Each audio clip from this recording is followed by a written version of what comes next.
The Honda Civic has been on sale since the 1970s, making it one of the most recognisable names on the road. But Honda has struggled to sell the Civic in Australia recently, as newer names such as the Mazda3 and Hyundai i30 rise to prominence. Now this car could change that. It's the all-new Honda Civic, and Honda says that this is a return to form for the brand. Are they right? Let's start with the looks. The new Civic is only available as a sedan for now. It's bigger than before, with a sharp and sporty style that is a fair bit bolder than what we've seen from Honda in the past, offering an edgy and purposeful look that separates it from the crowd. The model we're testing is the sports-themed Civic RS, which features a body kit that replaces chrome elements with black details on the grille and wheels.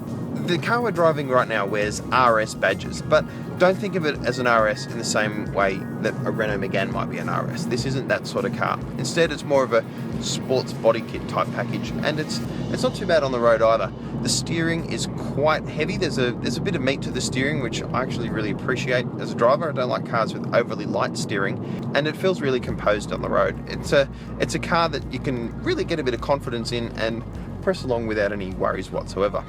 Priced from $31,790 plus on-road costs, the RS is fairly well equipped with leather trim and 17-inch alloys fitted as standard. This model also features a new 1.5 litre turbo engine that makes 127 kilowatts and 220 newton meters, using just 6 litres per 100 kilometers of fuel to do so. Out on the road, the new engine is an absolute gem. It's a quiet, torquey, effortless motor that really is a great fit for the new Civic. This sort of engine represents a real departure for Honda, which in the past has used high-revving naturally aspirated engines in its small cars. But instead, this turbo motor is a lot quieter and more efficient than its alternative. It's actually a very good fit for this sort of car. Another significant departure for the Civic is that Honda has ditched its conventional 5-speed automatic transmission from the previous gen Civic and replaced it with a new CVT automatic. Now, a continuously variable transmission doesn't have any gears, so it can feel a little bit weird and a little bit elastic on the road, but this is actually not a bad example of the breed. Yes, it doesn't really get the best out of the engine in a way that a really nice manual would, but for most people, it is going to be just fine. It's going to be a perfectly adequate transmission, and it's one that, again, is tuned really well to match the engine. The Civic has always been an excellent car to drive, and that continues to be the case today.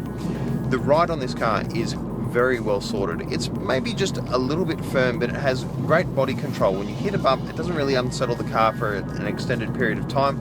You just deal with it like that, and it's all sorted out. It's actually quite good.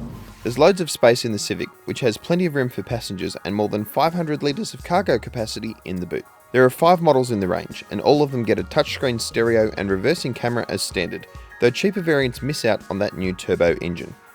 It's not a perfect car. There's a fair amount of road noise at highway speeds, and there's no manual or diesel option. If you want a hatch, you have to wait until 2017, and active driver aids are only available on the top-end model, which costs well more than 30 grand.